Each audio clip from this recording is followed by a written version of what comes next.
Hi, colleagues. My name is Nkukune Tema. I'm the guy that gave a brief talk on psychiatry and how technos can facilitate support and facilitate service alignment where there's a need.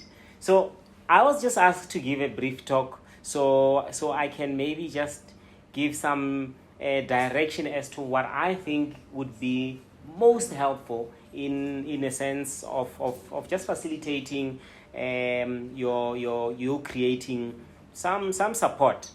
Now you need to think much more broader than just creating some platform that will diagnose, because diagnosis in psychiatry or in medicine is highly regulated and a very complex phenomenon. So even if you are to create a robot, it would still need to have person mending the robot to make sure that the people that are diagnosed actually are getting the right diagnosis. So my suggestion is really not to focus on diagnosis. The biggest need in the industry, in mental health, not just only in South Africa, is really about prevention. You want to prevent most people getting depressed.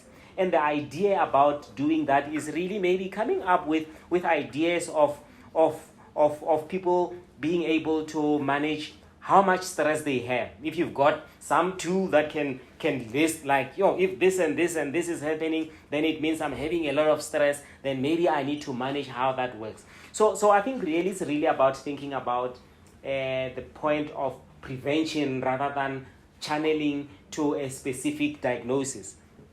So if you are thinking of I'll borrow the term as value chain in care. So it starts from prevention, and then goes to presentation, diagnosis, treatment, monitoring, relapse prevention. So whatever it is that you design can effectively sort of be in any of those areas.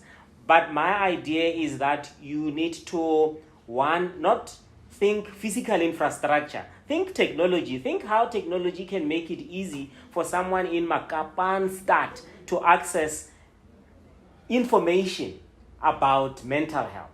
That is probably for me the biggest thing that I would like people to think. Now the other, I'd spoken earlier about stigma being the biggest issue in contributing to people delaying themselves presenting to mental health professionals. And I do think the biggest part about stigma is people do not know. Now, whatever it is that's being created, if it is possible to create something that can share the information about, there's help for people that feel like this, and I guess it would mean that you guys need to go and think about, when somebody says they are depressed, what is their story? This is what they would wake up to, and then they dread going to, like, just preparing themselves to work, and then they get to work. Now they just sit there and they can't even concentrate in terms of the work that they're doing. So whatever it is that you can use as a platform must be able to share information, because it's information that will demystify the myths that are currently generated and are hampering people accessing services. So that for me is one of the biggest things that needs to be addressed. The other, I don't know, I showed you a few sites in the country where there are free mental health services that are already established. I am very aware that document was written in 2005, but the services are still there. There might be some improvement, but people don't know about those services. And for me, the target should really speak to people that cannot afford private healthcare, because people that can afford private healthcare, they can go anywhere and they'll be able to access help. But the people that are deep in the rural areas, whose access is only provided by government facilities, they need to know that if I go to a clinic in Shawela, they have these services, there's a psychiatrist, there's a psychologist, there's this and that. I want people to be able to be made aware of the services that are available. And in that way, we'll find people being able to present themselves.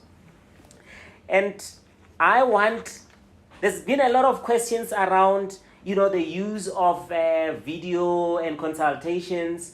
I want people to go and look up the concept called telemedicine. TELEMEDICINE. Telemedicine. Now, that concept has been around for many years. The US, Europe have done a lot of work in that. South Africa delayed because of strict regulation from the medical council. But since COVID, things have been opened up a little bit. But think of that phenomenon, telemedicine. But it has to be homegrown. Understand that the largest population in the country is rural. But even in the deepest rural area, people still carry smartphones. And maybe that's how people can access help through telemedicine. Make it audible. Oh, thank you, Dr. Tima. That was good insight indeed. I hope everyone will take notes and make use of the information from Dr. Tima. And thank you as well for being our speaker this morning.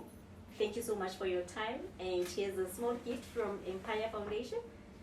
Thank you. No, I was honored. Thank you. Cool.